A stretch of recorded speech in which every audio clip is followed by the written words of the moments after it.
Just days before their suicide, on April 30th, 1945, Adolf Hitler and Eva Braun completed the destruction of all their archives. Hitler wanted to leave nothing behind. Historians thought they had consulted all the existing accessible archives. 70 years on, thanks to Commandant Raymond Rose, a French officer, now deceased, and a private collector, new political and personal archives of historic significance have been revealed for the first time. These unique documents now bring into much clearer focus certain crucial moments in Hitler's last days. What was the atmosphere in the bunker? Did the Führer still hold out hope of a military reversal? Is there any physical evidence of the affair between Hitler and Eva Braun? When exactly did he and his companion decide to commit suicide? Did Goering really intend to seize power in the final days of the Reich?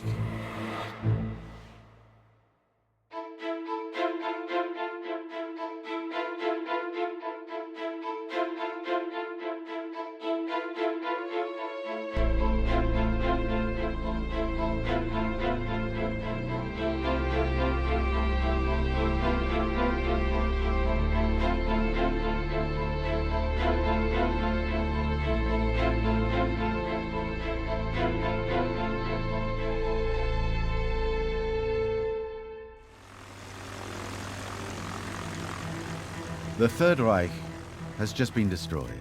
Berlin, the nerve center of Nazi Germany, is but a heap of ruins. There is nothing left of this capital city that for a few years made the world tremble. The Westerners would arrive and take possession of their occupation zone in Berlin in June. Then they hurried to visit the bunker. Thousands of people visited, eager for a glimpse of what the Soviets called the beast's lair.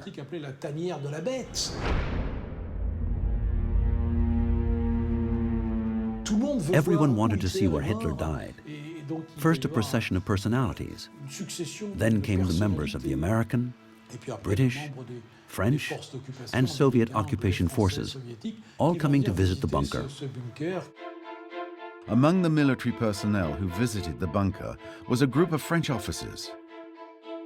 In the afternoon of November 25th, 1945, Commandant Raymond Rose entered what remained of Hitler's chancellery through the main entrance on Vossstrasse.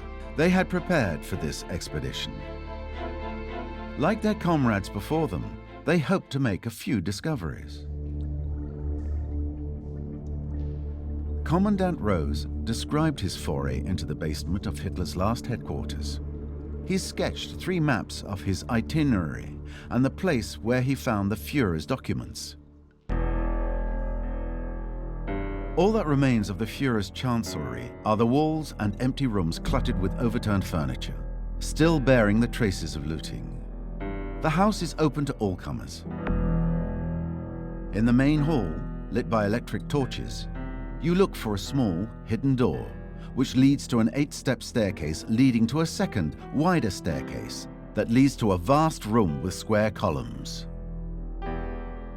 Though underground, this room is decorated with as much care as any ceremonial hall. Then, at the far end of this already dark room, you must find an iron door with wallflowers. Open it and go deeper underground down a narrow, straight staircase with exactly 26 steps.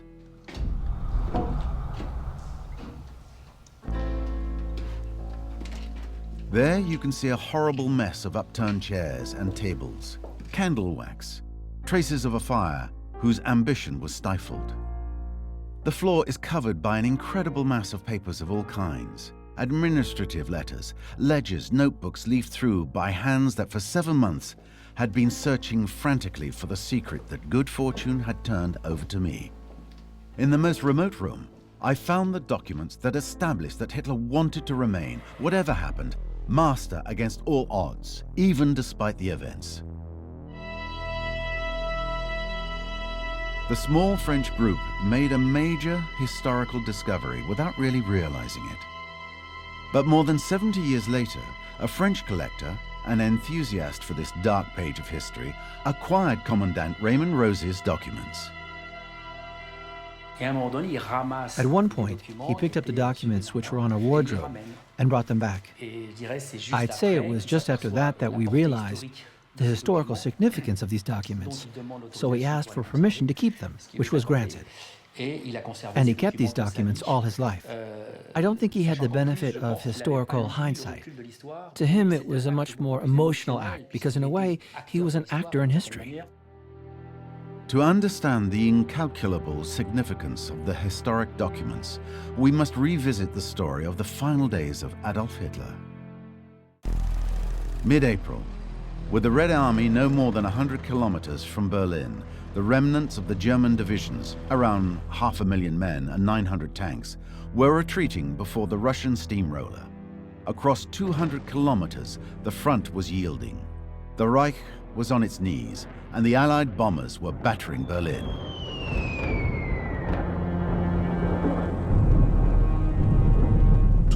Every 10 days brought a daytime raid by the Americans, but every night harassment raids by the British mosquitoes.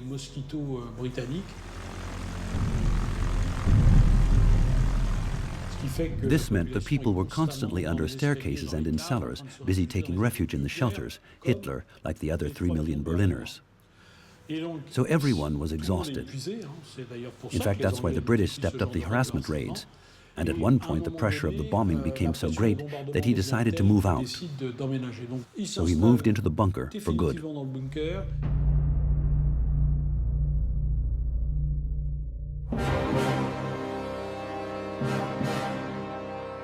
For the desperate Germans, the wait for the final act of the tragedy seemed interminable. The radio aired the last live broadcast of the Berlin Philharmonic Orchestra, the finale of Richard Wagner's The Twilight of the Gods.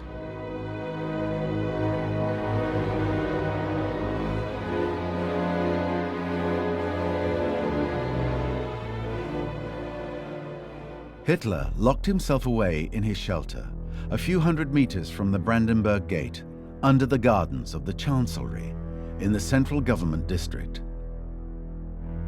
From this bunker, he directed the final military operations. For a better visualization of the plans to the Chancellery and Hitler's bunker, they have been reconstructed in 3D. What's known as the Führer bunker was built on 2 levels. The first in 1936, under part of the Chancellery of the Reich.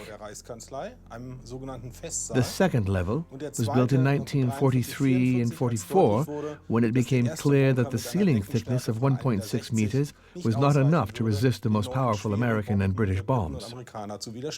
The bunker was a construction of relatively small dimensions. Living space had been sacrificed to robustness. It was an absolutely massive concrete formwork. Hitler wanted to be sure that he could stay in Berlin and control events from there. I think he was always afraid of being away from Berlin, probably ever since the attempt of July 1944 to overthrow the Nazi government as well as assassinate him, and Berlin was going to be the center of power. Hitler and Albert Speer, his architect and minister of armaments, thought of everything for the bunker. The Führer had to be able to live there for some time with his guards, safe from any air attack. In this part of the bunker, Hitler had planned or ordered a space separate from the rest, a private apartment of 4 small rooms. In the other part of the bunker, there were more rooms, but no privacy. Hitler had reserved 3 absolutely tiny rooms for himself and an adjoining room for his mistress, Eva Braun, with both sharing a small bathroom. There was also a small meeting room where twice a day Hitler would attend meetings to review the military situation with his senior advisors.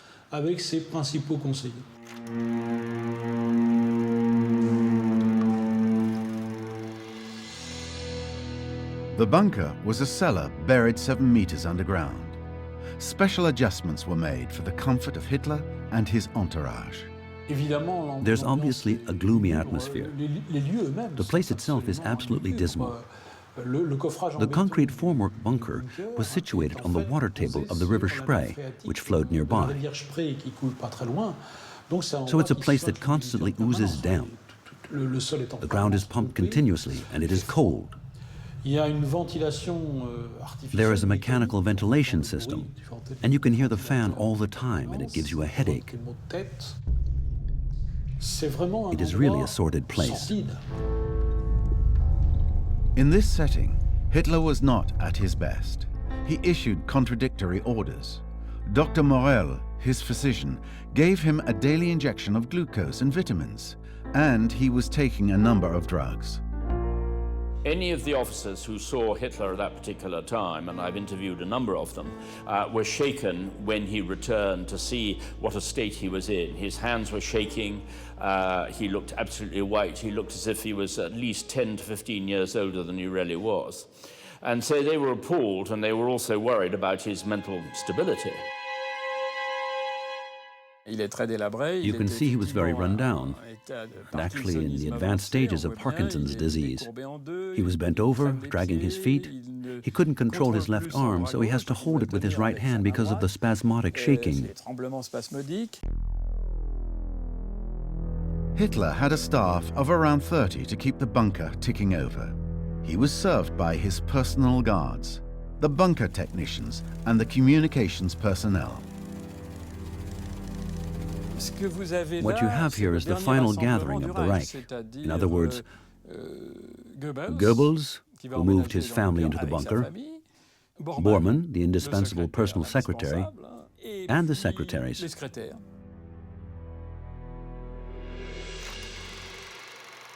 Against Hitler's will, his secret companion joined him in the bunker.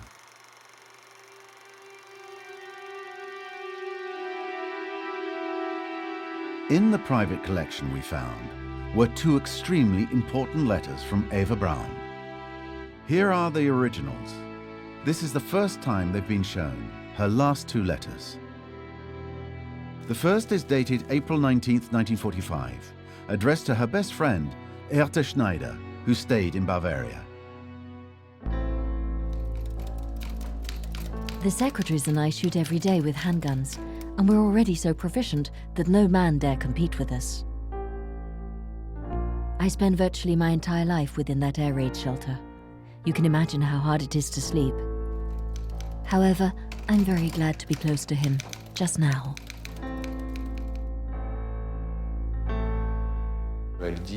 Finally, she says, I shall stay with him. And that's the tragedy of Eva Braun, being an extremely romantic little girl who was much younger than him and who, throughout the affair with Hitler, was scared of one thing only, losing him. In fact, she attempted suicide at the start of their relationship. Hitler got scared and kept her. So, for her, this in a way formalizes the relationship, the fact of showing that she will remain by his side till the end. This letter also gives us key information on Hitler's mood on the eve of his 56th birthday. This letter is very interesting in that it shows the atmosphere in the bunker. We can still see a glimmer of hope. Not a day goes by when I'm not begged to take refuge at the Berghof in Bavaria, but up to now, I've always won. Today, all communication is impossible. But I'm deeply convinced that everything will come right again, and he is more hopeful than ever. Yet at 3 o'clock on the morning of April the 20th, a mournful siren rang out. A siren that Berliners had not heard before. A signal to all that a new ordeal was about to begin. Red Army tanks had been sighted in the suburbs. April 20th was indeed a key moment, symbolically, as it was Hitler's birthday, and as the Soviets began to invade Berlin. So the problem for Hitler was whether he should remain in the city or flee. From the 20th, it became a pressing problem as the threat of being surrounded increased and the last wall of troops collapsed. What to do? Run or fight? At 3 o'clock in the afternoon that day, Hitler made his last trip outdoors. Atop the bunker steps in the Chancellery Gardens, he received the birthday wishes of an SS delegation. Hitler received in particular a delegation of the Hitler Youth, the youngest reserves in his army. These were the children who were being sent into the front line to die defending Berlin. He wanted to honor and reward the bravest amongst them.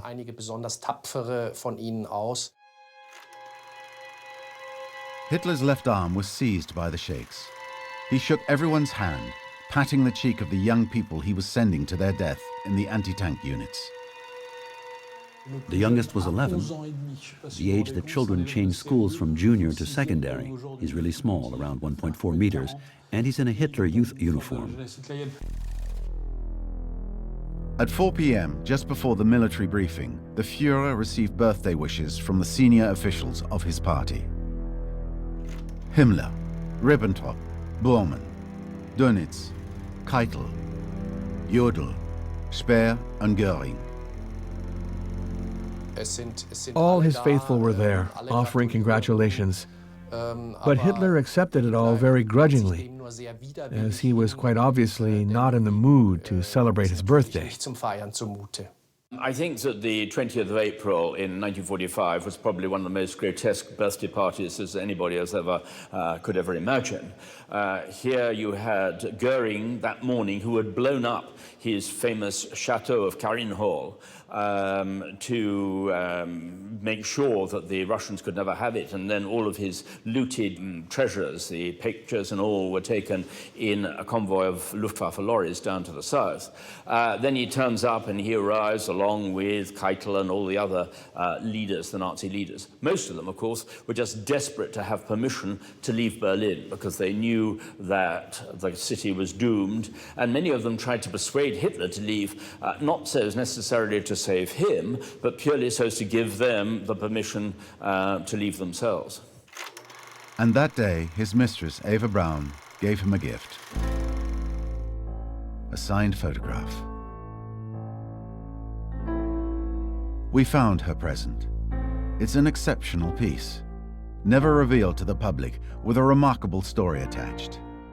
For years after the war, the photograph and its frame remained with Eva's sister, Gretel.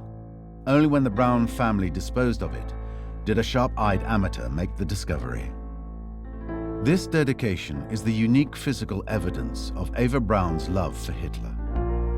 All other documents, like their personal correspondence, were destroyed in the final days of the war. She gives him a dedicated photograph of herself in a silver frame that in fact bears her monogram, a club that was designed by Albert Speer.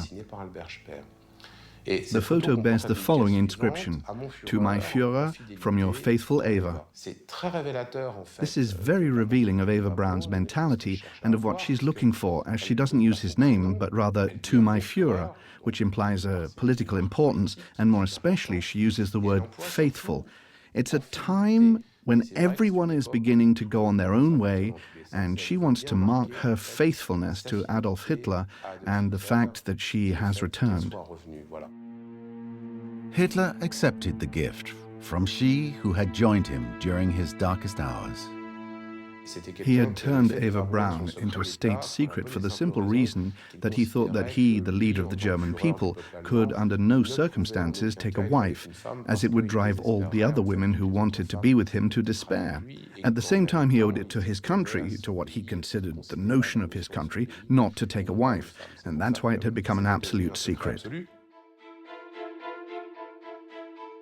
But he refused to seek refuge in the Alps, where the elite troops were posted.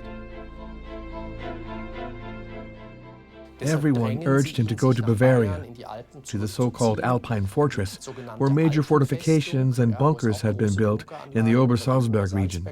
The German propaganda tried to convince the Allies they were setting up an Alpine hideaway, where the fanatical elements of the SS could hold out on the Allies for a long time yet. None of it existed. It was just a bluff. But it was propaganda that Eisenhower evidently believed, and it had a major military impact, as a large part of the American forces were sent south towards Munich and the Alps instead of heading east.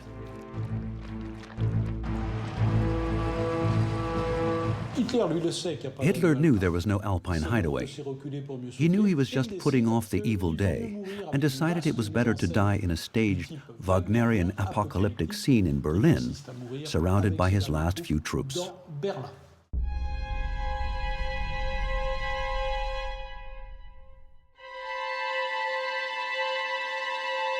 Speer had given him the idea, a very cinematic idea, that the Götterdämmerung in Berlin would be dramatic, while in Berchtesgaden it wouldn't have any of the same dramatic quality.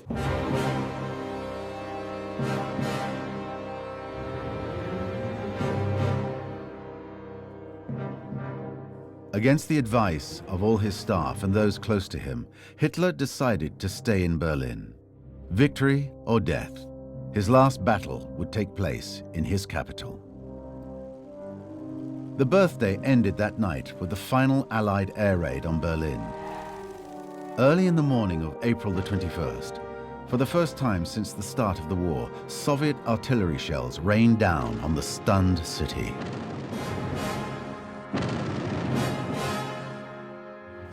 This was the scenario that nobody had planned. A battle for Berlin. It was obvious that Hitler wanted to make a kind of sequel to Stalingrad. He remembered, as did Goebbels, who he saw every night and who constantly reminded him of this precedent, that eventually a major urban battle may cause a turning point in the war. And Stalin, in agreement with Hitler, decided that, symbolically, taking Berlin did make sense. He who took Berlin, for posterity and for eternity, would be the real victor over the Reich. After the shelling, the various Soviet army units began to surround Berlin. They were 10 kilometers from the city center. The first Soviet soldiers entered the center of the German capital. Stalin named the Reichstag as a symbolic target. At this stage of the Russian advance, Hitler was not yet his priority. Moreover, Soviet intelligence services did not know where Hitler was. He might have already fled. In fact, he was there, a few meters underground in the bunker, trying to plan a counter-offensive.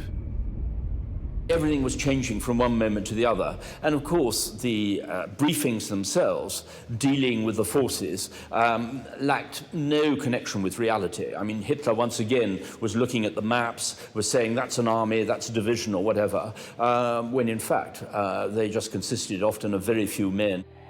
Holed up in his bunker, Hitler still had 3 army corps around Berlin. General Buss's 9th Army in the southeast, the Steiner unit to the north, and the 12th Army to the southwest of the city. It had no armored vehicles, it had no anti-tank guns.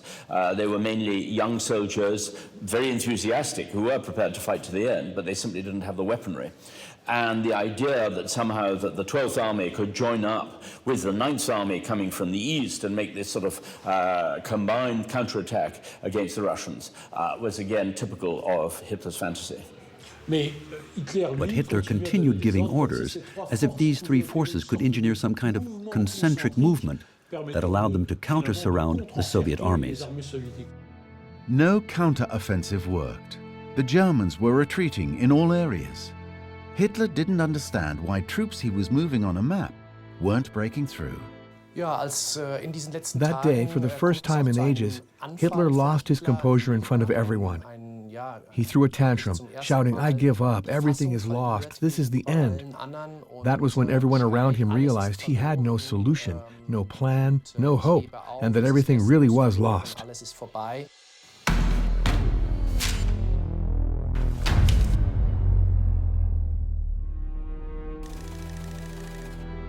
Eva Braun shared her despair with Hitler. She described it in this exceptional document, also revealed for the first time. Her last letter, written April the 22nd, was addressed to her best friend, Erta Schneider. These will probably be my last lines. and my last sign of life. I don't dare write to Gretel, so break it to her gently. They both decided to commit suicide. That was already very important, as Hitler didn't announce it to his entourage on April the 22nd. They would announce it later. In any case, she fully explained in the letter why both of them were set on suicide. I shall send you my jewelry and ask you to distribute it according to my will. I cannot describe to you what I feel and what I suffer personally for the Führer. I cannot understand how everything can just end in this way, but we cannot believe in any God. I fear that the end is nigh. I shall die as I have lived. Keep this letter to yourself until you hear of our fate. I know I'm asking a lot of you, but you are courageous. She says she will send her jewelry at the same time and asks her to ensure that her will, she had made a very clear, very detailed will, she asked her to ensure that her will was executed down to the very last detail. This letter, the will and Eva Braun's jewels, left for Bavaria that same day. Meanwhile, on the evening of the 22nd, Hitler made a declaration to the members of his staff, which included Göring's representative. I'm handing over the reins now. It's over. My successor can see to it. Göring can do it. In 1939 and 1941, Marshal Göring had been appointed the potential successor by decree.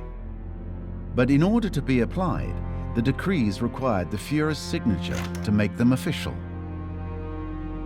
Hitler's words were reported to Göring, installed in Bavaria, where he had taken refuge with part of his staff and one of his advisors, Hans Lammers. Cautious, Göring, the heir apparent, was at first dubious. Is the Führer's decree naming me his successor in 1939 and again in 1941, is it still valid? Has he issued another since? And Lammers said, no, if there had been one, I'd have known, so it's still valid.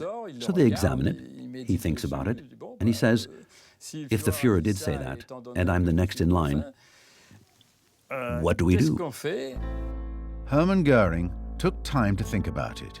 He was torn between his delusions of grandeur and the prospect of committing a huge political mistake. He decided to sleep on it. In Berlin, the bombing continued. At dawn on April the 23rd, taking all kinds of risks, Albert Speer, architect and Hitler's Minister of Armaments, returned to the capital and was admitted to the bunker. Eva Braun was happy, thinking that now she had managed to persuade the Führer to leave. She was sadly mistaken. Hitler made his fortune as an architect, gave him access to the highest offices of the state. But it took courage to come and bid farewell. Hitler gave him a fairly cool reception, but understood. Hitler wasn't stupid. He could see everyone around him was bailing out. Albert Speer bade farewell to the man he admired, but also had a confession to make of his own disobedience. Speer had not applied Hitler's terrible order requiring the total destruction of the Reich infrastructures before the Red Army and the Allies arrived. Speer was deeply hurt that Hitler didn't at least show him a little bit more affection or interest, and didn't even show any interest when he confessed to virtually an act of treason. And here we find, in this final moment, an echo of the special relationship between the two men. Speer wanted to tell him. At the same time, he wanted to see, one last time, the man about whom he felt very strongly. Hitler saw, perhaps, in Speer, a kind of son he never had, which explains this lack of reaction, his passivity to what Speer had said. Others had been executed for much less. Hitler let him go. In the afternoon of April the 23rd, 1945, Hermann Göring finally reached his decision. He wrote to Hitler at 5:43 p.m. Führer, Do you agree, following your decision to remain at your combat post in the fortress of Berlin, that I should assume the leadership of the Reich with full powers, both internally and externally? Goering was thinking, in fact, he'd already made quite a few contacts to try and kickstart peace talks. Goering wanted to be seen as the man who brought peace to Germany, and he sent a telegram to Hitler in the bunker in which he said that if Hitler hadn't shown any sign of life before 10 p.m. on April the 23rd, Goering would take that to mean that he was the new chancellor and Hitler was no longer in a position to issue commands. This telegram and all the following correspondence were taken from documents discovered in Hitler's bunker by Commandant Rose. In all, 13 original letters and telegrams of historical significance that now allow us to precisely reconstruct the final, extremely tense exchange between Hitler and Goering.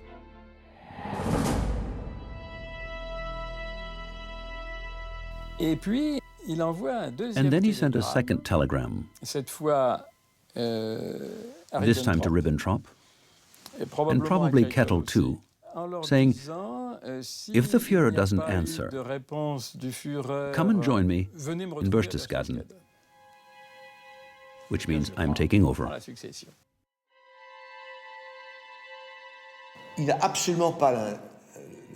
He has absolutely no sense of being disloyal to Hitler. He is reacting to a situation where Hitler is no longer in a position to govern Germany. Were he to replace him, it would, to him, be only temporary.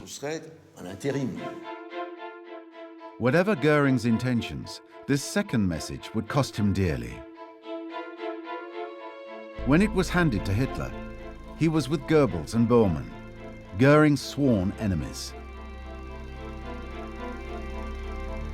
He had underestimated, of course, the way that this would play immediately into the hands of his deadly enemy, Bormann, who immediately presented it in such a way to Hitler that Hitler could only see it as outright treason. And Hitler was, by that stage of the war, absolutely convinced that the only reason why they were losing was because he had been betrayed all around. The same evening, Hitler sent a scathing reply to Hermann Goering. The decree only comes into force when I ratify it. There can be no question of my being stripped of freedom of action. I therefore forbid you to take any action of any kind. Signed, Adolf Hitler. On the recommendation of Bormann, his personal chief of staff, Hitler had Goering arrested. At 56 minutes past midnight on April the 24th, Goering replied in a long telegram in which he denied any ulterior motives. I have done nothing while awaiting your reply and stand ready to serve you. May God protect you. Your faithful Hermann Goering. I beg you not to order Frank to arrest me. I give you my word of honor that I strictly obeyed your orders. Late in the morning of the 24th, Hitler dictated another telegram to Goering. This personally signed telegram was unequivocal. Your actions constitute betrayal of the national cause, and such conduct, high treason, deserves the death penalty. Taking into consideration your great services in the past, I offer you a chance to resign, citing serious illness as a reason. I command you to answer immediately yes or no. In the minutes that followed, Goering answered yes to the Führer's demand. He resigned all his offices for health reasons. This marked the succession to power of a shadowy character called Martin Bormann, his secretary since Rudolf Hess had flown to Britain in 1941.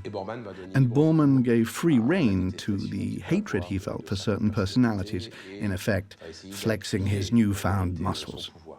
Goering was devastated, but that wasn't enough for Bormann. Bormann, who had his own communications center in the bunker, took advantage of Goering's disgrace to advance his pawns. Without informing Hitler, he gave a final order to the officer charged with watching him. Bormann ordered him to execute them all once Berlin had fallen. Well, this scenario wasn't enacted because the SS major who had been handed the mission when Berlin did fall thought that the killing would be pointless. So he didn't carry out the order. Why did he say after the fall of Berlin? Because he knew Hitler wouldn't be alive, so he could settle his scores. Knowing that Goebbels would follow Hitler, he thought, if I can get rid of Göring too, that'll just leave me.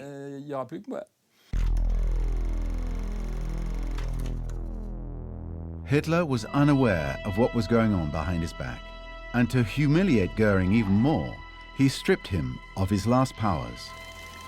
On April the 25th, he dictated his last message to Göring, to his assistant. In light of your unfaithful attitude to the German people, to myself, and to the measures envisaged, I cast you out of the party. Personally signed by Adolf Hitler. That day, he also ordered the destruction of all his personal archives. These documents should have been destroyed, but in the panic of the final days, they were miraculously forgotten. Hitler had burned all of his personal archives, which would include some very important correspondence with heads of state. He also burned all the military memos. And he asked his adjutant, Julius Schaub, to leave the bunker, go to Munich, and burn the archives in his apartment and burn his archives in Berchtesgaden, which Schaub duly did. There's a concern, rather like Goebbels, a concern for his posterity.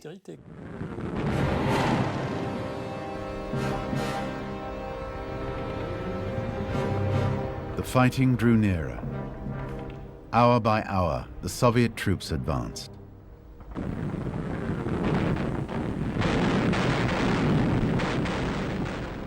At this stage, shells were raining down constantly on the Chancellery Gardens, just above the bunker.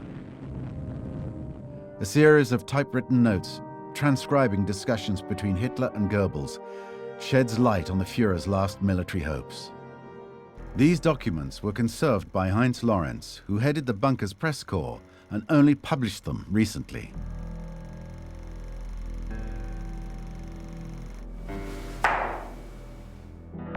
I can carry off a victory here in Berlin. If I obtain that, even just a moral victory, we'll at least have a chance to save face and gain time. In Berlin, our success would have been a global reach. Such success could only be obtained here, where the eyes of the world are trained. A reversal is only possible if I manage to impede the Bolshevik Colossus. Then the others might come to the conclusion that the only one capable of stopping the Colossus is me, the party, and the German state. All these Soviet armies were concentrically advancing towards the Reichstag and the Chancellery, not very far away.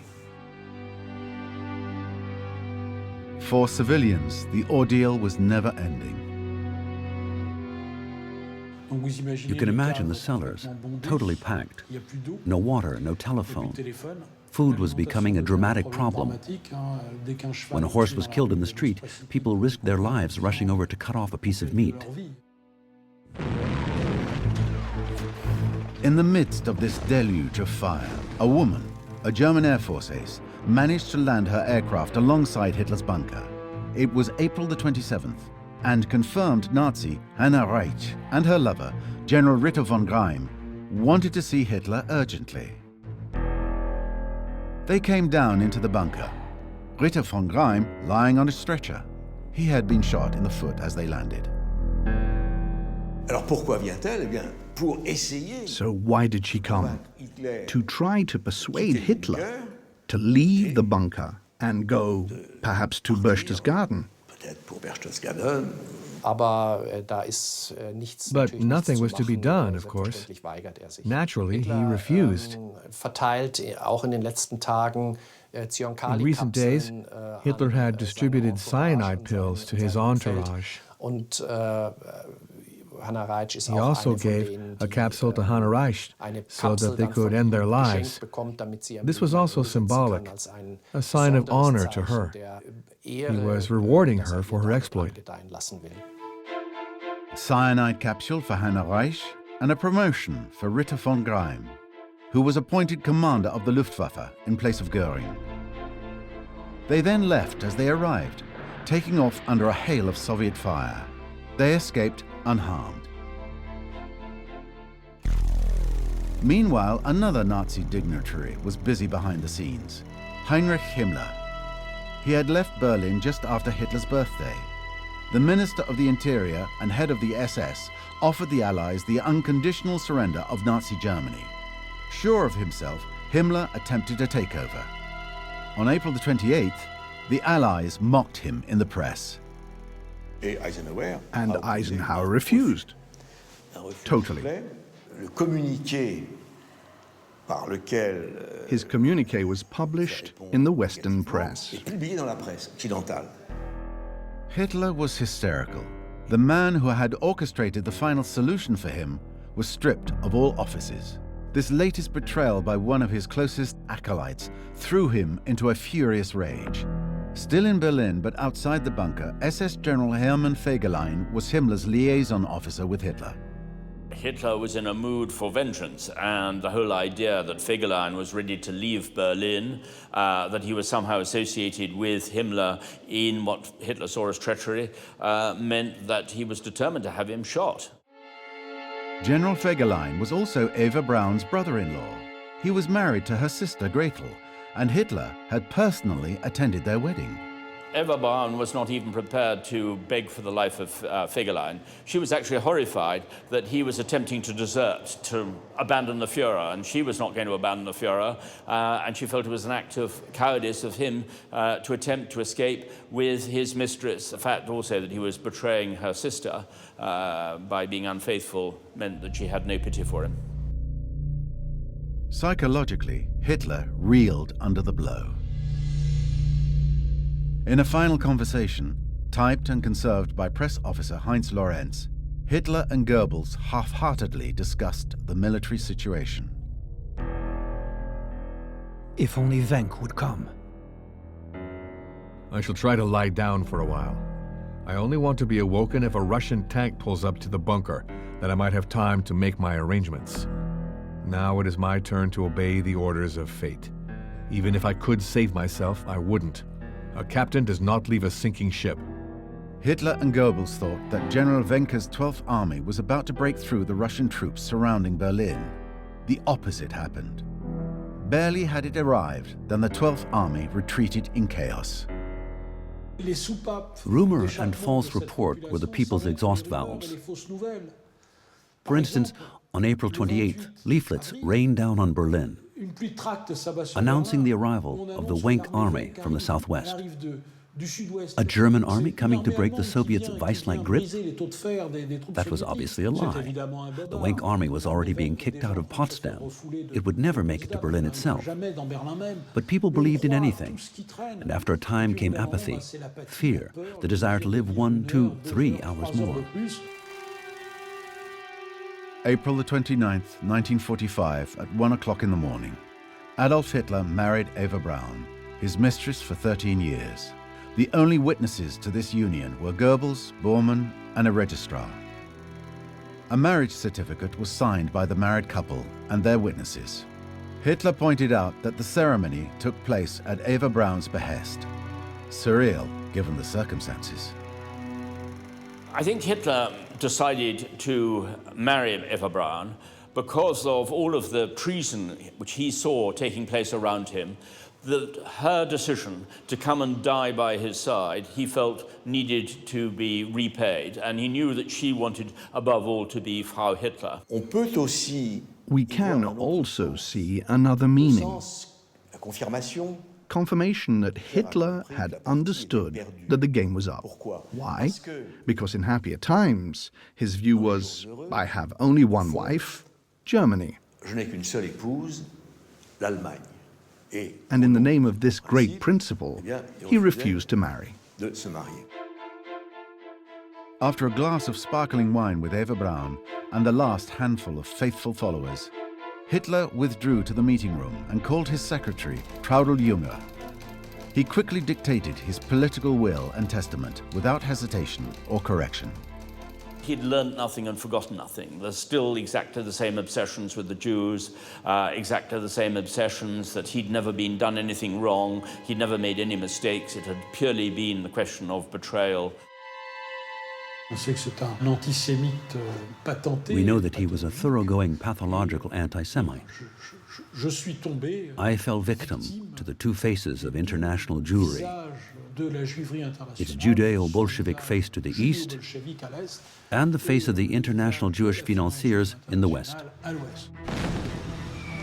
While the final act of the Hitlerian tragedy was being played out in the bunker, the Red Army launched its last great offensive. The Soviets stopped 500 meters from Hitler's bunker, unaware of its existence. They didn't even know whether the Führer was still in Berlin. They thought that all the high-ranking Nazis were in the Parliament building, the Reichstag. Their target was the Reichstag. In other words, he could have stayed in his bunker another couple of days, and nobody would have been the wiser. Once the Soviets had seized the Reichstag, they expected to find the whole government there. They didn't find it, but that was their aim. On April the 30th, in his personal will, dictated at 3 o'clock in the morning, Hitler announced, "My wife and I choose death to escape the shame of deposition or surrender. It is our wish to be cremated immediately where we lie." Hitler did not want to have his corpse shown as a symbol or as a trophy captured by the Russians. So that's why he wanted to have his body and Eva Braun's body burnt together. I found in the Russian archives the paper, and one could see it was typed with the special Führer type for Hitler, describing the death of Mussolini. Hitler was determined not to have his body strung up like Mussolini's in Italy, and wanted to have his body destroyed completely.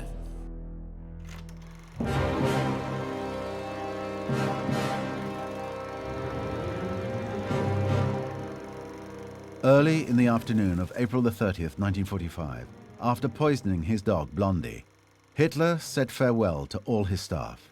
He advised his assistants to head west and urged his officers to continue the fight. Hitler and Eva Braun withdrew to their rooms at 3 p.m.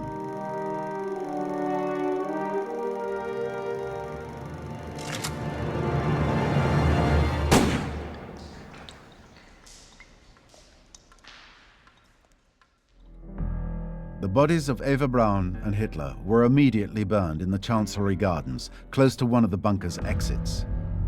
The next day, May the 1st, Magda and Joseph Goebbels committed suicide by gunshot after poisoning their 6 children. The Second World War ended as it had begun, at the behest of Adolf Hitler.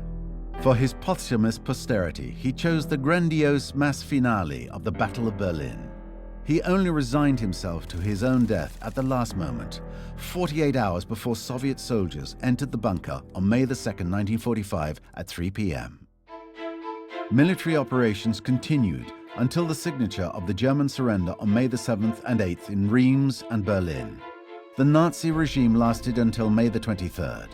With the Führer departed, the pressure was off and everything quickly ground to a halt. But what became of Hitler's body? Who found it first? Smersh agents found the spot covered in soil and underneath the bodies of Hitler and Eva Braun. They took them out of the ground, put them in wooden boxes, because the bodies were burned but not completely destroyed, and sent them for autopsies and to check their teeth. Hitler had a very distinctive bridge. He hated going to the dentist. He had a totally unique bridge, especially made for him, in gold. Once the remains had been formally identified by the Soviet secret services, the myth-making could begin. Stalin did not inform Marshal Zhukov, victor of the Battle of Berlin, of the discovery of Hitler's body. He knew that Hitler was dead, but didn't tell Zhukov, which meant that when Zhukov, who took the Reichstag and was designated, even though Konev had played a part, as the victor of Berlin, when Zhukov gave the famous press conference before the world's assembled journalists, he told them, "We did not identify the body of Hitler. He could have flown away from Berlin at the very last moment." It didn't make sense, because Stalin knew very well he hadn't flown away. But the whole world retained that incredible phrase, "What if Hitler wasn't dead? What if he got away?" That was the starting point for all the fantasies about Hitler's fate. For at least 30 years, Stalin's omission fueled a delusional pseudo-historical literature. Hundreds of books, articles, and testimonies recorded sightings all over the world, particularly in Latin America. Why did Stalin fail to mention the information concerning Adolf Hitler's body? It was Stalin being duplicitous. He possessed a piece of information that he wouldn't divulge because he would use it periodically in his propaganda to leave a doubt hanging over Hitler's flight to the West. It supported his Cold War line, which went, "There is only one anti-fascist power in the world, and that is the Soviet Union. The proof is that perhaps Hitler survived and is being hidden by the Americans or their cronies." It was a propaganda weapon and nothing more. What became of the bunker? Was it destroyed? The spot where Hitler ended his days did not become a memorial for those nostalgic for the Reich. After the fall of the Berlin Wall in 1989, the West found out that the former gardens of the Chancellery under which the bunker was built had become a parking lot for the residents of these apartment blocks. It wasn't until 70 years later that a Berlin association installed these signs that provide a precise account of Hitler's last days in the bunker. To date, Soviet authorities have still given no explanation of what was done with the remains. As for the historical documents discovered by Commandant Rose and Bruno Ludu, they have now been made public. They enable us to round out some fundamental aspects of the political and personal story of the 20th century's greatest criminal.